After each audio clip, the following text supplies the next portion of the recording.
Have you ever felt like someone wanted you to pick one thing? Are you a photographer or an educator? Wait, you have a podcast too? I thought you worked for the chamber. Oh, you're doing UGC now? It's funny because people usually ask those questions like they're trying to solve a mystery. And for a long time, I felt like I had to explain myself. Today, I want to tell you why I stopped explaining and why embracing every part of who you are might actually be the best business decision you've ever made.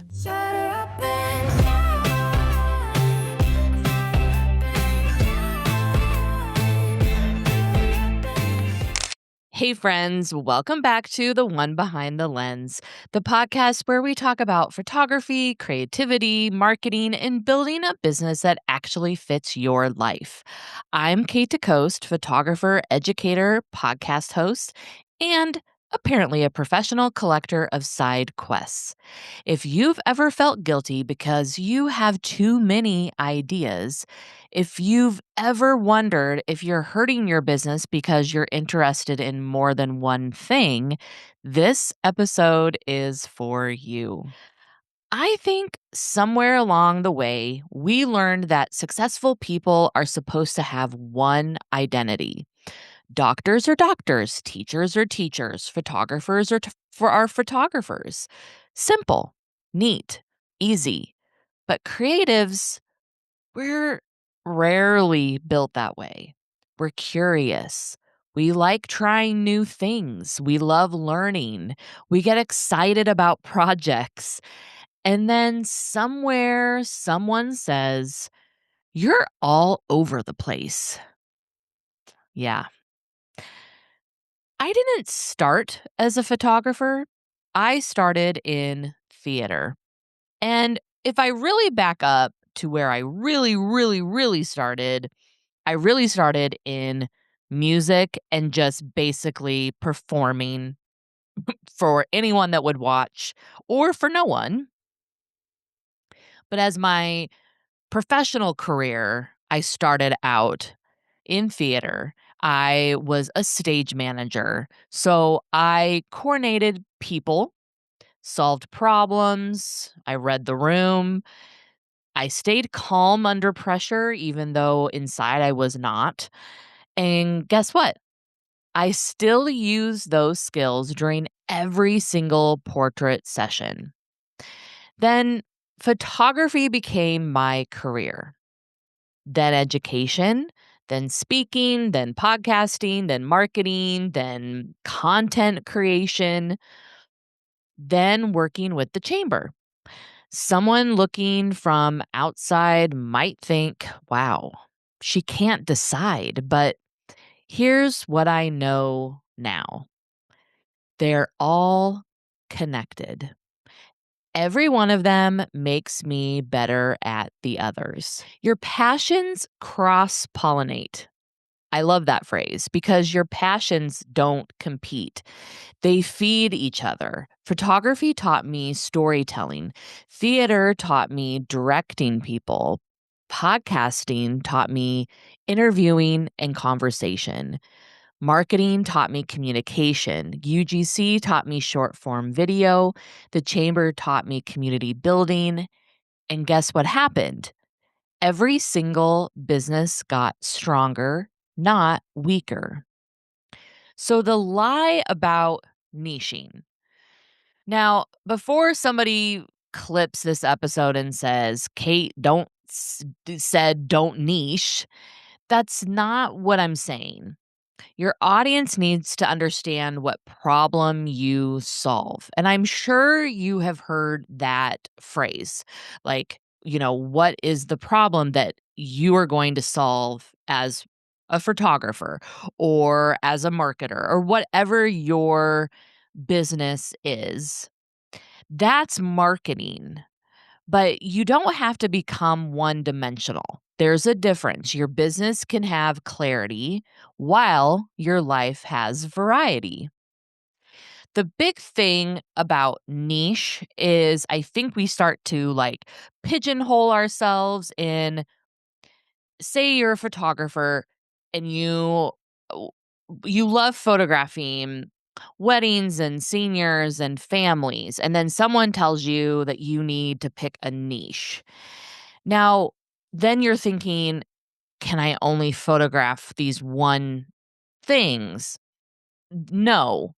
If you love those things, you definitely can still photograph those. You can definitely market, but I would definitely market the things that you love. So if you are a portrait photographer and you love high school seniors, but you still shoot weddings and you still shoot families and you still shoot headshots, what you wanna show is your seniors. If that is what you love, that's what you want people to know you for, that is what you wanna show, and then that is where you want to think about that problem solving in your marketing. So, what do high school seniors wanna hear about? What do their parents wanna hear about?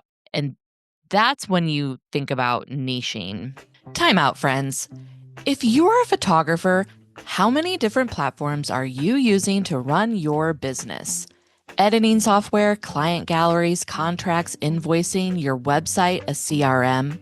What if you could bring it all together? That's exactly what Visco One does.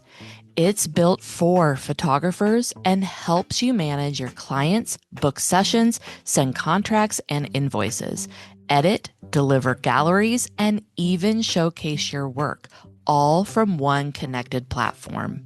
If you're ready to simplify your workflow and spend more time creating, I've included my Visco One referral link in the show notes. Go check it out and see how it can transform the way you run your photography business. One of the biggest reasons people stay stuck is because they think changing direction means they failed. No, sometimes it just means you've grown.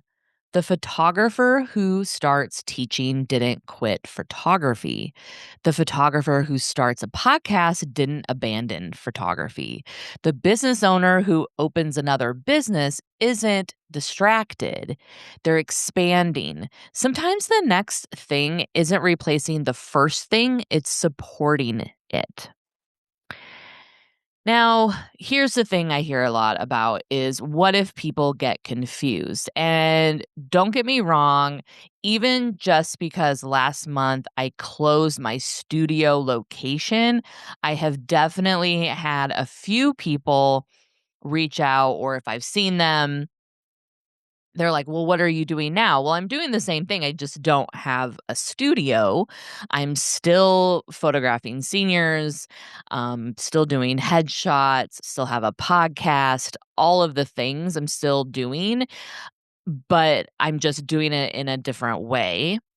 So, when people are thinking about all of that, you just have to make sure that you are putting out there what actually is happening.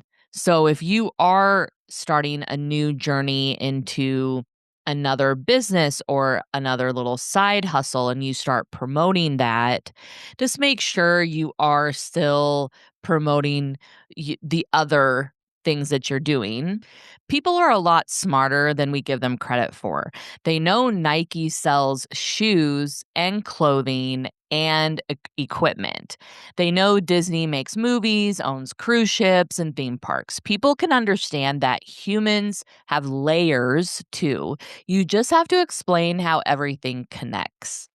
You know what's actually dangerous? Ignoring the thing that keeps pulling at you. That idea that you keep pushing away.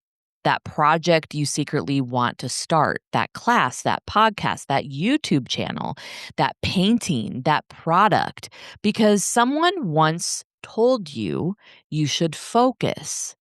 Sometimes focusing isn't saying no to everything. Sometimes it's knowing which season deserves the most attention.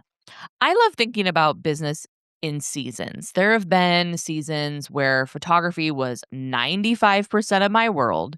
Then there were seasons where education became a little bigger, Right now, it's podcasting, marketing, photography, UGC, community. They're all playing different roles. Not equally, but intentionally. You don't have to give every passion equal time. You just have to give each one permission to exist. Maybe this episode is the permission you've been waiting for. You're allowed to have multiple passions. You're allowed to change. You're allowed to surprise people. You're allowed to outgrow versions of yourself. And you're allowed to build a business that doesn't fit inside someone else's neat little box. This week, I want you to make a list, not of your income streams, not of your goals, your passions, everything that lights you up. Then ask yourself, how could one of these things make another one stronger? I bet you'll find connections you've never noticed before. At the end of the day, you don't have to become less interesting to become more successful. Sometimes the very thing you've been trying to hide is the thing that makes you uncomfortable. Thanks so much for hanging out with me today. If this episode made you feel seen, I'd love it if you'd share it with another creative who has way too many tabs open in their brain. Also, make sure to like this episode and to subscribe. Until next time, keep showing up, keep creating, and remember, the best businesses that you'll ever build is the one that actually looks like you. Shut her up.